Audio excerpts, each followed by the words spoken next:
బాహ్య శౌచం. అంతఃశౌచము అంటే మీరు ఇందాక అన్నారే ఆయన త్రికూట శిఖరే లంకాం స్థితాం స్వస్థో దదర్శ అని. మూడుగా ఉంటే స్థూల సూక్ష్మ కారణ అని మూడు శరీరాలు ఉంటాయి. ఈ స్థూల సూక్ష్మ కారణ శరీరములు పైకి దొరకవు, కానీ ఎప్పుడు మూడు శరీరాలతో ఉంటాడు మనిషి. స్థూల అంటే పైకి కనపడేది, ఈ కాళ్ళు చేతులు అన్నీ కనపడతాయి. సూక్ష్మ అంటే విడుతుంది స్థూల శరీరంతో, అలా విడిపోయేదాన్ని సూక్ష్మ శరీరం అంటారు. అంటే ఇప్పుడు నేను ఇక్కడ కూర్చుని ఆ కాకినాడ మా ఇంట్లోకి వెళ్ళి నా పూజా మందిరంలో నా సింహాసనంలో ఎక్కడెక్కడ ఏ ఏ మూర్తులు ఎక్కడున్నాయో నేను చూడగలను అనుకోండి, నేను విడిపోయాను అనమాట. నా శరీరం నుంచి వెళ్ళిపోతాను, మనస్సుతో వెళ్ళిపోతాను. అలా మనస్సుతో విడిపోగలిగినటువంటి ప్రజ్ఞ, అలా వెళ్ళిపోగలిగినటువంటి ప్రజ్ఞకి సూక్ష్మ శరీరం అంటారు. ఇది మీరు తిప్పడం మీద ఉంటుంది. ఆ మనసుతోటి మీరు ఉత్తమ కార్యాలకు వెళ్ళచ్చు, అధమ కార్యాలకు కూడా వెళ్ళచ్చు. ఎందుకంటే ఇక్కడ కూర్చుని అయ్యో ఏంటి అది ఎలా ఉందో ఇది ఎలా ఉందో, సోఫా ఒకటి బాగు చేయించాలనుకున్నాను, అది చిరిగిపోయిందంటే చింకి సోఫా ఒకటి కూడా కనపడుతుంది మీకు మనసుకి. సూక్ష్మ శరీరంతో చింకి సోఫాని చూడొచ్చు, సింహాసనాన్ని చూడొచ్చు, రెండు చూడొచ్చు. దేన్ని చూస్తామన్నది నీ వివేకాన్ని బట్టి, నీ సమర్థతని బట్టి ఉంటుంది. కాబట్టి సూక్ష్మ శరీరం అంటే మనసు ఇంద్రియాలతో, కారణ శరీరం అంటే ఈ రెండూ కూడా కాదు, అది ఒక్క సుషుప్తిలో తెలియబడుతుంది అంతే. కాబట్టి ఆ సుషుప్తిలో అనుభవించేది కారణ శరీరం. కాబట్టి స్థూల సూక్ష్మ కారణ మూడు, జాగృత్ స్వప్న సుషుప్తి మూడు అవస్థలు, మూడిటితో తిరిగే వీటన్నిటినీ చూడడం మూడు కాలముల యందు ఎప్పుడు ఉండేది. భూత భవిష్యత్ వర్తమాన, ఇప్పుడుంది, కొన్నాళ్ళు ఉంటుంది, కొన్నాళ్ళు ఉంది. ఈ మూడు మీద తిరిగేవన్నీ త్రిపుర సుందరీ తత్వం. ఇది త్రికూటాచలం మీద ఉన్న లంక. కాబట్టి ఇప్పుడు అక్కడే ఉన్నాయి దిగుడు బావులు ఉన్నాయి. దిగుడు బావుల్లోకి ఏమి వెళ్ళాయి? పక్షులు వెళ్ళాయి. ఇంతకీ ఎందుకు వచ్చారు ఆ విషయానికి? స్నానం, కాకి స్నానం చెయ్యవద్దు అంటే స్థూల శరీరమునకు కలిగినటువంటి తాప నివారణ జరగాలి, సూక్ష్మ శరీరమునకు తాప నివారణ జరగాలి, కారణ శరీరమునకు తాప నివారణ జరగాలి. మూడు తాపములు నివారణ అయితే కానీ మీ మనసు నిలబడదు ఈశ్వరుడి దగ్గర. అందుకని మూడు మాటలు ఆచమనం చేయాలి. ఓం కేశవాయ స్వాహ అని జుర్రకూడదు. మినపగింజ మునిగినంత నీరు అమృత మార్గంలో పుచ్చుకుంటే ఆచమనం. కాబట్టి ఓం కేశవాయ స్వాహ, ఓం నారాయణాయ స్వాహ, ఓం మాధవాయ స్వాహ అని పుచ్చుకుంటారు. అసలు దాని ఇంకొక యథార్థమైన తాత్పర్యం ఏమిటంటే ఈ మూడు నామాలు ఆచమనం చేస్తూ పైకి చెప్పాలి. అప్పటి వరకు ఏదీ నోటితో పైకి మాట్లాడకూడదు అని. అంటే వాళ్ళు ఏమనుకున్నారంటే ఎప్పుడు స్నానం చేసి లేవగానే సంధ్యావందనానికి ఎడతాడు అనుకున్నారు, అంతేగాని కాఫీలు అవి తాగుతాడని వాళ్ళు అనుకోరు కదా. వాళ్ళు అలా అనుకోలేదు, మనం అలా అనుకుంటున్నాం ఇప్పుడు. కాబట్టి సంధ్యావందనానికి ఎడితే మొట్టమొదటి ఏం చేస్తాడంటే ఓం కేశవాయ స్వాహ అంటాడు. మీరు చూడండి, కేశవ అన్నప్పుడు కే కే కే అన్నప్పుడు నాలుక ఇలా కొద్దిగా మడత పడుతుంది. కే కే అంటే పట్టుకుని, నా నా అన్నారనుకోండి కంఠం దగ్గర నుంచి వస్తుంది శబ్దం. మా మా అన్నారనుకోండి పెదవుల నుంచి వస్తుంది శబ్దం. శబ్దం మూడు చోట్ల నుంచి వస్తుంది. ఈ మూడు చోట్ల నుంచి వచ్చేటప్పుడు స్వరపేటిక మీదుగా వెడుతుంది. ఈ స్వరపేటిక బడలిపోతుంది. అది బడలిపోయి పొడి ఆరిపోయింది అనుకోండి, శబ్దములు రావడం కష్టం. దాన్ని మీరు లేస్తూనే చాలా తడిపేసిన, చాలా ఎండగట్టేసిన దాని శక్తి క్షీణిస్తుంది. దాని శక్తి చాలా గొప్పగా ఉండాలంటే లూబ్రికేషన్ అంటారు చూసారా, కొద్దిగా నూనె వేస్తారు. అలా రాత్రి పడుకుని లేచిన తర్వాత ఆచమనం అని మినపగింజ ములిగినంత నీరు పుచ్చుకుంటూ కే అన్నారనుకోండి అక్కడికి వెళ్ళి తడుపుతుంది. నా అన్నారనుకోండి అక్కడికి వెళ్ళి తడుపుతుంది. మా అన్నారనుకోండి అక్కడికి వెళ్ళి తడుపుతుంది. ఈ మూడు రకాలుగానే అక్షరాలు పుట్టాలి. అందుకని విష్ణు సహస్రంలో అన్ని నామాలున్నా ఆచమనానికి ఈ మూడు నామాలే పుచ్చుకున్నారు. అదే కారణం.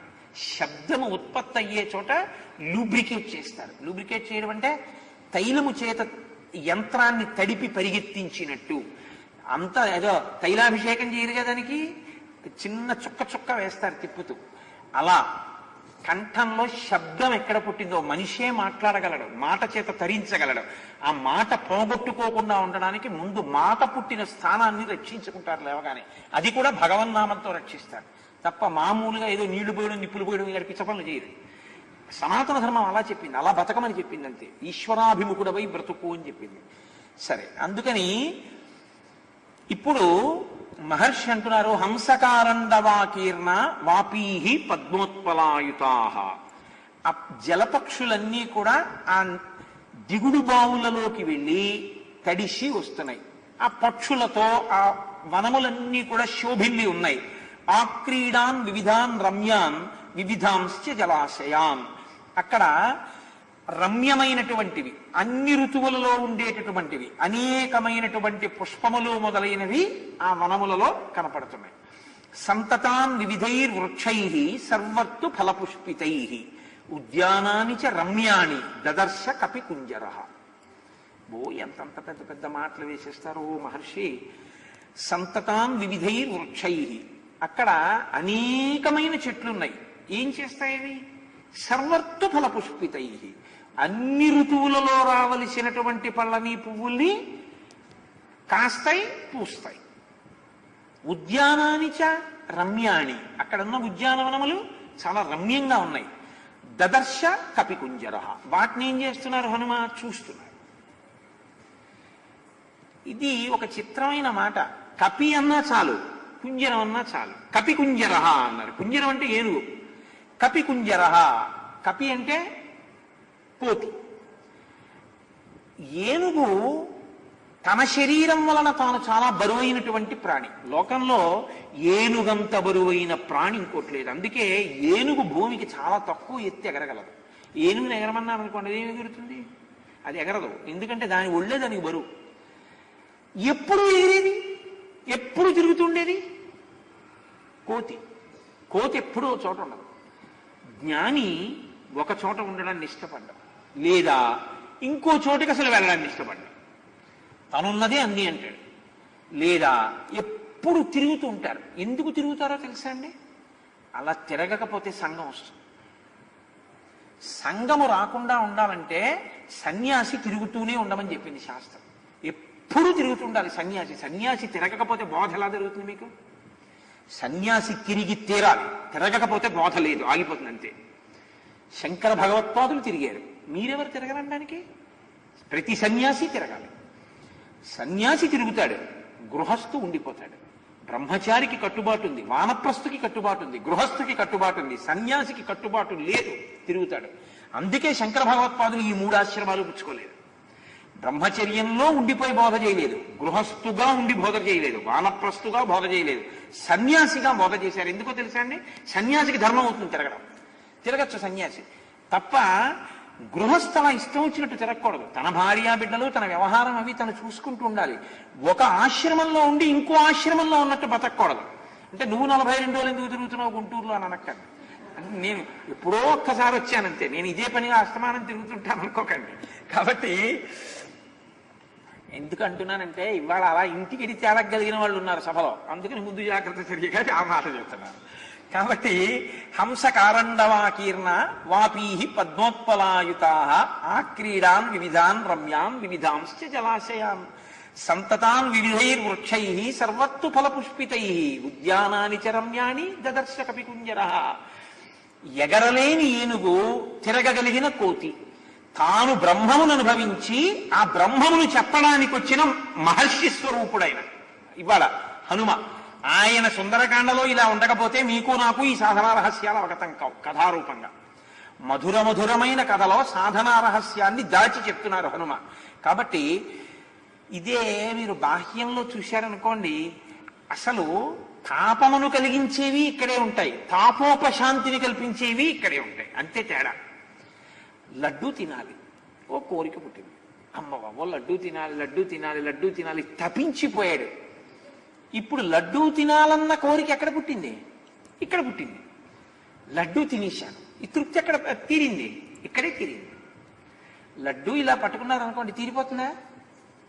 ఇలా నాలుక దగ్గర పెట్టారనుకోండి తీరిపోతుందా? నాలుక మీద పెట్టి నవిలి మింగేసి మంచినీళ్ళు తాగేశారనుకోండి లడ్డూ తినేశారు. తృప్తి ఇక్కడే, తాపము ఇక్కడే, దిగుడు బావి ఇక్కడే, ఇక్కడే ఉద్యానవనం. కోరిక పుట్టేది ఇక్కడే, ఆ పళ్ళు తినేది ఇక్కడే. బత్తాయి పళ్ళు బయట ఉండవు, ఇక్కడే ఉంటాయి తినాలన్న పిచ్చి. యాపిల్ పండు బయట ఉన్నది, ఇక్కడే ఉంటుంది. యాపిల్ పండు తినాలన్న కోరి. విశ్వందర్పణ దృశ్యమానగరీ తుల్యం నిజాంతర్గతం, నీలోనే ఉంది విశ్వమంతా అన్నారు శంకర భగవత్పాదులు. కాబట్టి సంతతాన్ వివిధైర్వృక్షై సర్వత్తు ఫలపుష్పితై ఉద్యానాని చ రమ్యాని దదర్శ కపికుంజర. సీతాపహరణార్థేన రావణేన సురక్షితాం సమంతా దిచరద్భిశ్చ రాక్షసైరుగ్రదన్విభిః. సీతాపహరణార్థేన రావణేన సురక్షితాం. రావణుడికి అసలు మామూలుగానే భయం ఎక్కువ. ఎందుకని అంటే తెల్లవారు లేస్తే ఎవరి మీద యుద్ధానికి వెళ్ళాలని వెళుతుంటాడు. కారణం ఉండదు, కారణం లేకుండా యుద్ధం చేస్తుంటాడు అందరి మీద, ఒంటి పొగరు. ఇప్పుడు అతనికి మరీ భయం. ఎందుకని? సీతమ్మను అపహరించి తెచ్చాడు. సీతమ్మను అపహరించి తెచ్చినవాడు సీతమ్మతో ఏమని చెప్తుంటాడు? రాముడెంతటి వాడంటాడు. రాముడెంతటి వాడన్నవాడు రాముడు ఉండగా ఎందుకు తేలేదు? ఇదే ఆవిడ అడిగిందని కోపం వచ్చింది. లోకంలో మాట ఉంది, కోపం శేషేన పూరయేతుడు. జవాబు చెప్పలేకపోయినప్పుడు కోపడిపోతే సరిపోతుంది అంతే. కాబట్టి తను జవాబు చెప్పలేకపోయినప్పుడు తాను ధర్మంలో లేనని తెలుసుకుని క్షమార్పణ చెప్పి దిద్దుకున్నవాడు మహాత్ముడు, కోప్పడి తప్పుకున్నవాడు దురాత్ముడు. అంతే తేడా కదండి. కాబట్టి ఇప్పుడు రావణుడు ఏం చేస్తుంటాడంటే సీతమ్మ దగ్గరికి వెళ్ళినప్పుడల్లా రాముడు నరుడు, ఆయనేం వస్తాడు, రాలేడంటాడు. తను లోపల ఏమనుకుంటాడంటే సీతమ్మని తెచ్చాను కాబట్టి వచ్చేస్తాడు, ఖాయంగా వస్తాడు. సముద్రం ఏంటి, ఏదైనా దాటిచ్చేస్తాడు ఆయన. ఎప్పుడు వస్తాడు మనకి తెలుస్తుంది ఏంటి, ఎప్పుడు వస్తాడు. పంపించాడు 80 గూఢచారుల్ని, కానీ వాళ్ళు ఏం పట్టుకోలేరు, వచ్చేస్తాడు రాముడు. రాముడు వచ్చేస్తాడని లోపలంత నమ్మకం, రాముడు రాడని పైకి చెప్తుంటాడంటే త్రికరణ శుద్ధి లేనివాడు రావణుడు, త్రికరణ శుద్ధి ఉన్నవాడు రాముడు. కాబట్టి ఇప్పుడు ఆయన ఏం చేశాడు? సీతాపహరణార్థేన రావణేన సురక్షితాం, నేను సీతమ్మను అపహరించి తీసుకొచ్చానన్న భయం చేత మరింత ఎక్కువగా సైన్యాన్ని మోహరించాడు. కాబట్టి ఇప్పుడు అక్కడ ఉన్నటువంటి వాళ్ళందరూ కూడా చాలా జాగ్రత్తగా విచ్చుకత్తులు పట్టుకుని కాపలా కాస్తున్నారు, ఎప్పుడు హఠాత్తుగా వచ్చేస్తాడో రాముడు అని. కాంచనేనావృతం రమ్యాం ప్రాకారేణ మహాపురీం గృహైశ్చ గ్రహ సంకాశై శారదాంబుద సన్నిభై. శారద అంబు అంటే మేఘం. తెల్లటి మేఘాల గుంపులు ఎలా ఉంటాయో, లంకాపట్టణం బయట నుంచి కనపడుతున్నటువంటి ఆ పెద్ద పెద్ద భవంతుల యొక్క సమూహాలు అలా ఉన్నాయి. అంటే అంతంత పెద్ద పెద్ద మేడలు అన్నీ కూడా బంగారంతో తాపడం చేయబడి ఉన్నాయి. తోరణై కాంచనైర్ దివ్యై లతాపంక్తి విచిత్రితై దదర్శ హనుమాన్ లంకాం దివి దేవపురీం యథా. అక్కడ తోరణములన్నీ కూడా బంగారముతో ఉన్నాయి.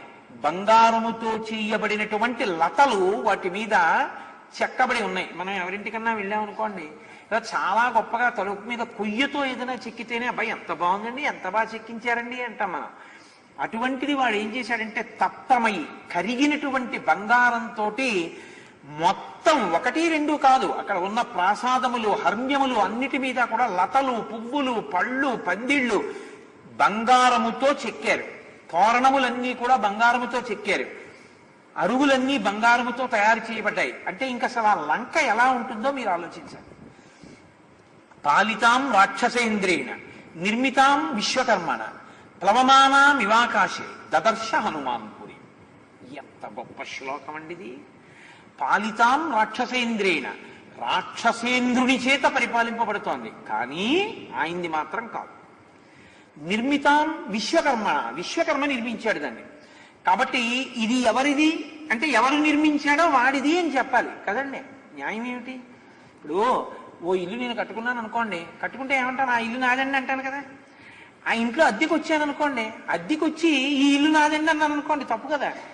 అలా అనకూడదు. ఆ ఇంటి ఆయనకి తెలిసింది అనుకోండి నాదే అంటున్నట్టండి. మున్సిపల్ ఆఫీస్కి వెళ్ళి ట్యాక్స్ రిసీట్ కూడా నా పేరు మీదే కట్టుకుంటానని పేరు మార్చేమని అప్లికేషన్ పెట్టాడని తెలిస్తే ఖాళీ చేయించాడు. అద్దెకున్నవాడు అద్దెకున్నట్టు ఉండాలి. ఆయన పేరు మీద ట్యాక్స్ రిసీట్ పుచ్చుకోవాలి, కానీ ఆయన పేరు మీద బిల్లు కట్టాలి. కానీ కట్టేవాడిని నేనని ఈయన పేరు మీద కట్టేసుకుంటే ప్రమాదం రాదండి. ఆ పాటి దాన్నే మనం అంగీకరించాం. అదేమిటంటే మా ఇల్లండి, అద్దెకి ఇచ్చానండి అని. ఏమన్నా మా అమ్మగారు పడుకున్నారు, ఒంట్లో బాగోలేదన్నా, అబ్బాయి ఒకసారి చూసి వెళ్ళిపోతాను, మళ్ళీ 2-3 నెలల వరకు రాను కదా ఇటువైపు అని చెప్పి నీ ఇల్లు నువ్వు వెళ్ళి చూసుకుంటావే. మరి ఇది ఎవరు నిర్మించారు? నువ్వు నిర్మించుకోలేదు, అంతవరకు తెలుసు. నువ్వు తేలేదుగా ఇందులో ఎన్ని ఎముకలు. ఇప్పుడు నా ఇల్లు అయితే ప్లింత్ బీమ్కి ఇంత అయిందండి, ఫౌండేషన్కి ఇంత అయింది, ఇంత లోపలికి వెళ్ళాం, పిల్లర్స్ వేసాం, ఇంత స్టీల్ వాడాం, ఇన్ని చెప్తావు. ఇందులో ఎన్ని ఎముకలు ఉన్నాయి మనకి తెలియదంటే మనం ఏం కొని తెచ్చి పెట్టుకోలేదు. ఎన్ని కీళ్ళు ఉన్నాయి, ఎన్ని నరాలు ఉన్నాయి, ఎన్ని నాడులు ఉన్నాయి. రక్తం ఎక్కడి నుంచి ఎక్కడి వరకు ప్రసరిస్తోంది.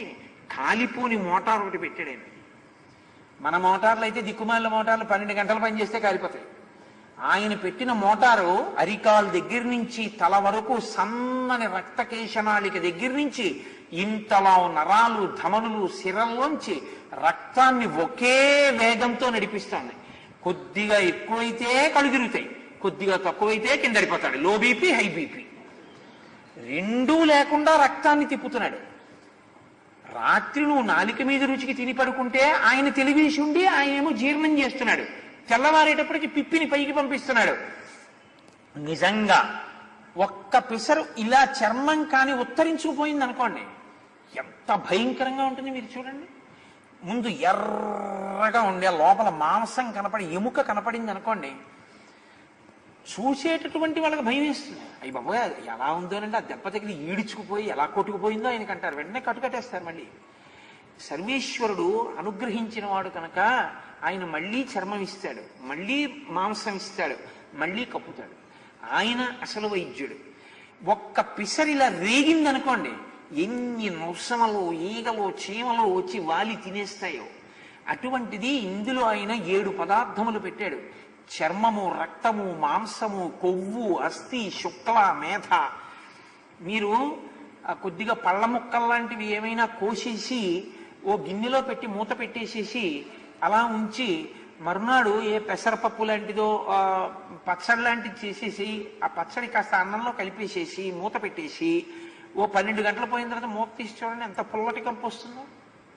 ఇందులోకి ఎన్ని పడేసినా ఆయన నిజంగా మహానుభావుడు. అగ్నిహోత్రంతో దీన్నంతటినీ కాలుస్తూ ఇక్కడ లోపల జ్వాల పెట్టి ఇందులో ఏ విధమైనటువంటి క్రిములు పుట్టకుండా చూసుకుంటూ లోపలికి వెళ్ళిన సూక్ష్మక్రిముల్ని చంపడానికి మళ్ళీ కొన్ని రసాయనాల్ని విడుదల చేస్తూ ఇంత నిజంగా వ్యవస్థ, ఎటువంటి వ్యవస్థ. మనం స్టెఫినీ టైర్ పెట్టుకున్నామని మనం అంటాం. ఓ టైర్ పంచర్ అయిపోతే ఇంకో టైర్ ఉంటుందని. ఓ కాలు విరిచేసుకుంటాడేమో అని రెండో కాలు ఇచ్చాడు ఆయన. కనీసం కుట్టుకుంటూ పెడతాడు. వీడికి చాలా ముఖ్యం పాపం. ఒక్క కన్నే పెడితే ఏం చేసుకుంటాడో అని 2 కళ్ళు ఎట్టాడు. ఓ కంట్లో పులిసెడితే రెండో కంటితో చూస్తాడు. 2 చెవులు ఇచ్చాడు. ఓ చెవులో అస్తమానం ఏదో పొల్లటి తిప్పుతుంటాడు, ఏమవుతుందో ఫోన్లో. ఇంకో ఓ చెవిలో దూదిటితే ఓ చెవితో అన్నా వింటాడు. ఇప్పుడు సెల్ ఫోన్ పెట్టుకోవాలిగా, మరి అది చాలా ఇంపార్టెంట్. కాబట్టి అది సహజ కవచకుండలాలు లాంటిది. కాబట్టి ఓ చెవిలో దూదిడితే ఓ చెవితో అన్నా మాట్లాడుకుని వింటాడని రెండో చెవి ఎట్టాడు. ఇన్ని పెడితే ఎందుకైనా మంచిదని ఇచ్చిన ఒక్కదాంతో అన్నీ మర్చిపోయి ఆయన్ని తిట్టడానికి పనికొస్తున్నాడు ఆ నోరు. ఎంత విచిత్రం చూడండి. ఇది ఆయన నిర్మించాడు, ఇంత గొప్పగా నిర్వహిస్తున్నాడు.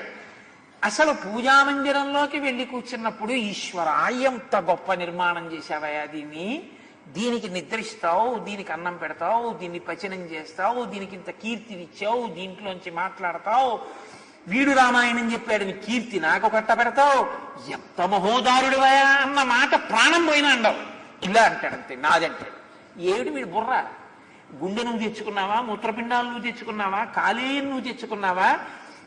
నువ్వు తిన్న దాంట్లోంచి ప్యాంక్రియాస్ కొద్దిగా మాల్ ఫంక్షనింగ్ వచ్చి అది కానీ ఎంజైమ్ని రిలీజ్ చేయకపోతే అయిపోయిందంతే, you are a diabetic patient. కాదండి, ఈశ్వరుడు ఎంత స్వీట్ నువ్వు తిన్నా దానికి తగినంత రిలీజ్ చేస్తున్నాడు ప్యాంక్రియాస్ నుంచి.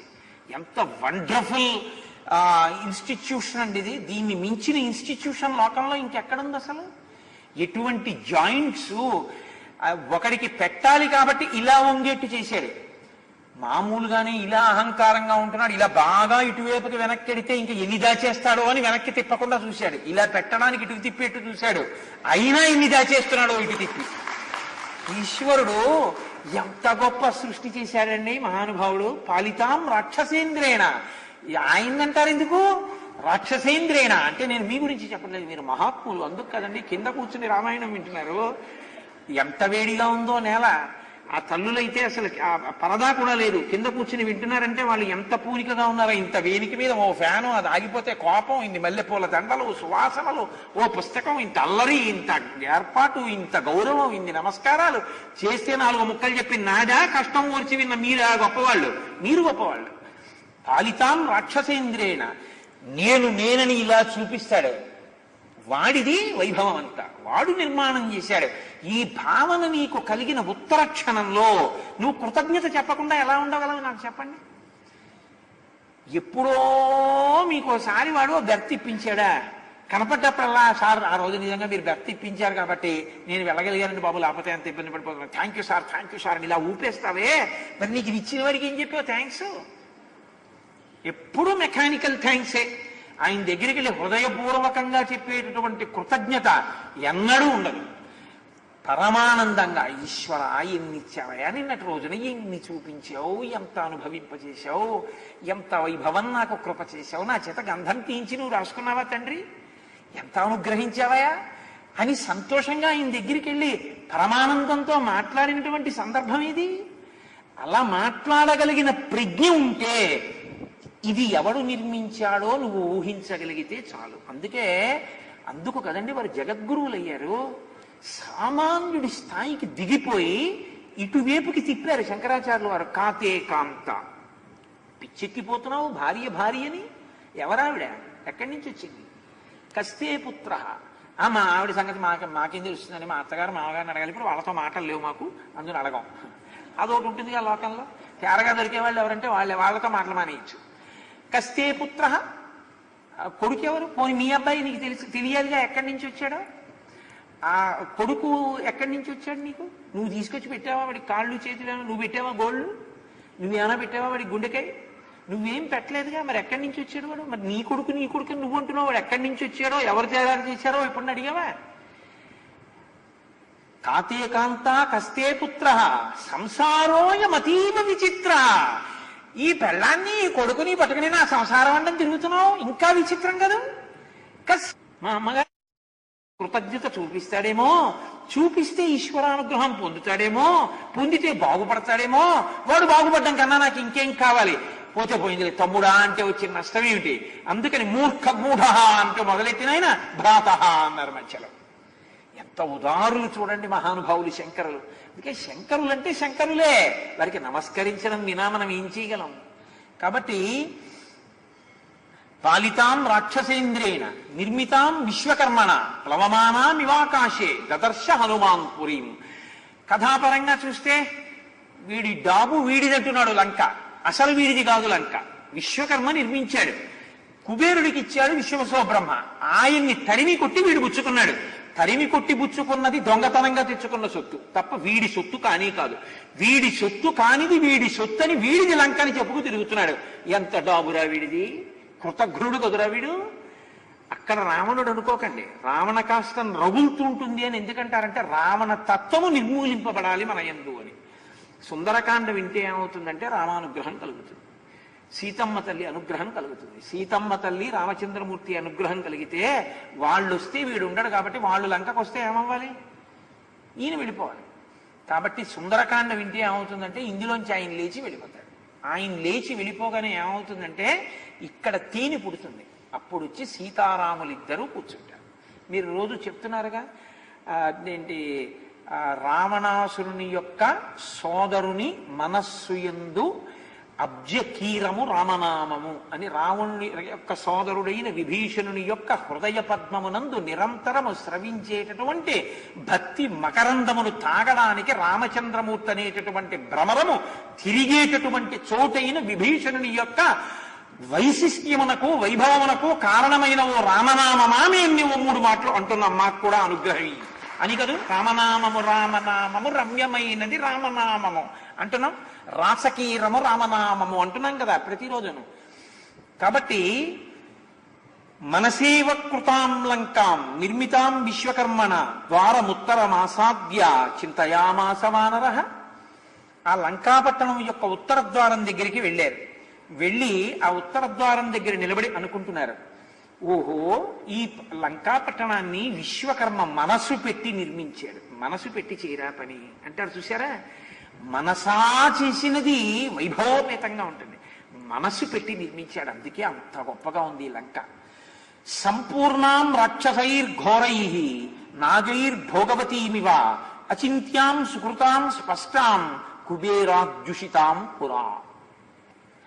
ఒకనాడు కుబేరుని చేత పరిపాలింపబడినటువంటి ఈ లంక ఇప్పుడు రావణుని చేత పరిపాలింపబడుతోంది.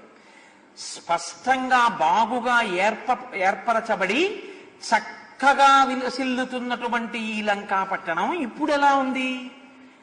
నాగుపాముల చేత నిండిపోయినటువంటి పాతాళలోకం ఎలా ఉందో ఇప్పుడు అలా ఉంది, రాక్షసుల చేత పరివేష్టింపబడి. ఈశ్వరుడు మనకందరికీ శరీరాన్ని ఇచ్చినప్పుడు, నాడులు ఇచ్చినప్పుడు, నాడులు ఆపరేషన్ చేస్తే దొరకవు, నరాలు దొరుకుతాయి. నాడులు ఇచ్చినప్పుడు వాటిని చక్కగా జ్ఞాన ప్రసరణ మార్గములుగా ఉంచుతాడు. అంటే వాటి వలన నువ్వు భగవత్తత్వాన్ని పొందు అని. మనం ఏం చేస్తామో తెలుసండి, వాటిలోకి రకరకాల విషాలన్నీ నింపేస్తాం. ఎందుకని? ఒక్కటే కారణం, 6 శత్రువుల్ని తెచ్చిపెట్టుకుని అన్ని రకాల విషయాలు అందులోకి నింపేస్తాం. అందుకని ఎప్పుడు ఒక పడగ తొక్కితే ఇంకో పడగ ఎత్తుతాడు. నువ్వెంతటి వాడివని ఈశ్వరుడు తప్పు, నువ్వు అలా ఉండకూడదని ఒక అహంకారం తొక్కాడు అనుకోండి, ఇంకో అహంకారంతో పడగెత్తుతాడు. ఈశ్వరుడు ఇచ్చినటువంటి 101 నాడుల్ని విషంతో నింపుతాడు. ఆ విషంతో నిండిపోతే కాళీయుడైపోతాడు. అదే కాళీయ మర్దనం. కృష్ణ పరమాత్మ చిన్న పిల్లవాడిగా కాళీయుడి పడగల మీద వేసి తొక్కాడు పాదాలు. విసదామోదరు పాదఘాతనకతుల్ వేవేల చందంబులం ప్రసభాటోపమజోపబాపణ భృచ్చటామండలం వసహంబై పగిలెన్ మణుల్ చెదరగా నాశ్యంబులం సోడితం బెసగం దంష్టలు నుగ్గుగాగా గరళవహ్ని జ్వాలికల్ వెల్వడం. ఆ పడగల మీద తోక పట్టుకుని నాట్యం చేసి తొక్కుతుంటే విషాన్నంతటి కక్కేసింది. కక్కేసిన తర్వాత విషమంతా పోయిన తర్వాత ఆయన్ని పట్టుకుని అప్పుడు ఏడ్చింది, నన్ను బతికించమని. మున్ను చేయు పెండ్లి పెండ్లి కాదు అన్నారు కాళీయుడి భార్యలు వచ్చి. అప్పుడు ఆయన అనుగ్రహించాడు, ఇక నుంచి నీకు దోషం లేదులే, నీ పడగల మీద నా పాదముద్రలుంటాయి, గరుడు నిన్ను హింసించడు అన్నాడు. మనలో ఉన్నటువంటి నాడుల్ని విషపూరితం చేసుకుని ఈశ్వరుడి యొక్క అనుగ్రహంతో ఈశ్వర భక్తితో నింపుకోకుండా తిరుగుతున్నది మనం. ఈ లంకని సర్వేశ్వరుడు నన్ను సేవించి ధన్యుడివిక సంతోషంతో నేను ఈ జగత్తుని సృష్టించింది, అందుకే నా ప్రసాదంగా నువ్వు అనుభవించు, సంతోషంగా చూడు, అందుకే ఇచ్చాను అంటే ఈశ్వర ప్రసాదంగా అనుభవించకుండా నాదని అనుభవించి వాడు అనుభవిస్తున్నాడని. తమకంబొప్ప పరంగనాజనుల పరద్రవ్యంబులన్ రుచిలింగ మహోద్యోగము చేయునెమ్మనము దానింపట్టి వైరాగ్య పాశంబులను చుట్టి బిగించి నీ చరణస్తంభంబునన్ కట్టివైచి ముదంబెన్నడు కల్గజేయ కదవో శ్రీకాళహస్తీశ్వర అంటాడు దుర్జటి. కాబట్టి విశ్వకర్మ చేత నిర్మింపబడినటువంటి లంక ఇప్పుడు రావణపాలిత అయిన లంక అయి నాగుల చేత నిండినటువంటి పాతాళం ఎలా ఉంటుందో అలా రాక్షసుల చేత నింపబడినటువంటి లంకగా మారిపోయింది. ఇమాం తు విషమాం దుర్గాం లంకాం రావణపాలితాం ప్రాప్యాపి స మహాబాహు కింకరిష్యతి రాఘవ. ఈ మాట కొంచెం బాహ్యంలో విచారణ చేయడానికి ఆశ్చర్యంగా ఉంటుంది, ఇలా అనథ్లా హనుమనిపిస్తుంది. ఇటువంటి లంక, ఇంత శక్తివంతమైన లంక, ఈ దుర్గంలోకి ఎవరు ప్రవేశించలేరు. ఇక్కడికి రాముడు వస్తే ఏం చేస్తాడు? కింకరిష్యతి రాఘవ కాదు, స్వామి హనుమయే ముందుకు వెళ్ళిన తర్వాత అంటారు, ఎంత గొప్ప లంక అయితే ఏమిటి, రాముడు నాశనం చేయగలంటారు. రాముణ్ణి తక్కువ చేయడం హనుమ ఉద్దేశ్యం కాదు. ఆయన ఉద్దేశ్యం ఏమిటో తెలుసా అండి? ఏమంటే ఆయన బొత్తిగా అలా బతికేస్తున్నాడు కదా, నిజంగా ఒకవేళ ఈశ్వరుడే వచ్చి ఈయన ఎదురుగుండా నిలబడినా నాకు ఇప్పుడు ఖాళీ లేదని వెళ్ళిపోతాడు తప్ప నమస్కారం చేయడు. ఈశ్వరుడు వచ్చినా ఆయన్ని బాగు చేయలేడండి అంటాం మనం. అనమండి లోకంలో మాట అంటుంటాం, భగవంతుడే వచ్చినా ఆయన్ని బాగు చేయలేడండి అంటాం. రాముడే వచ్చినా ఈ లంకని ఏం చేయగలడంటే ఎవడు బాగుపడతాడు? ఇందులో బాగుపడేవాడు ఎవడు లేడు. కాబట్టి ఏం చేయాలి? ఇక లంకలో ఎవడు లేకుండా చేయాలంటే ఈ లంక నశించిపోవాలి తప్ప రాముడంతటి ధర్మాత్ముడు వచ్చి నిలబడినా ఆయన్ని చూసి మారేవాడు ఇందులో ఉన్నట్టు నాకు కనబట్టలేదు. కొన్ని వేల కోట్ల రాక్షసులు ఉన్నారండి, ఎంతమంది మారి రాముడి పాదాలు పట్టుకున్నారు? అందులో ఒక్కడే విభీషణుడు ఒక్కడే పట్టుకున్నాడు. ఇన్ని వేల కోట్లలో రాముడే వచ్చాడు, రాముడి దగ్గరికి వాళ్ళు వెళ్ళలేదు. 100 యోజనములు దాటి వచ్చాడు రాముడు, అందులో అడుగు పెట్టాడు, నిలబడ్డాడు, యుద్ధం చేశాడు. ఎవరైనా నా దగ్గరికి వచ్చిన అభయం అంటే చాలు ఎవరినైనా రక్షిస్తానన్నాడు. వెళ్ళి పట్టుకున్న వాళ్ళు ఉన్నారా? రామా రక్షించన్న వాళ్ళు ఉన్నారా? ఒరే ఇంతమంది మడిసిపోతున్నారా, ఇప్పటికైనా ఆయన తేజస్సు తెలుసుకోవద్దా అన్నవాడు ఎవడున్నాడు? అందరూ మడిసిపోయిన వాళ్ళే. కాబట్టి హనుమ అంటే మీకెందుకు బెంగ? ఇమాంతు విషమాం దుర్గాం లంకాం రావణపాలితాం ప్రాప్యాపి స మహాబాహు కింకరిష్యతి రాఘవ. ఇటువంటి లంకాపట్టణానికి రాముడు వస్తే మాత్రం ఏం చేయగలడు అంటే లంకను ఎలా మార్చగలడు? మార్చరు. ఎందుకు మార్చలేరు అంటే అంత విషంతో నింపేసుకున్నారు. ఇంకా ఈశ్వరుడు వచ్చినా మారనటువంటి స్థితిలోకి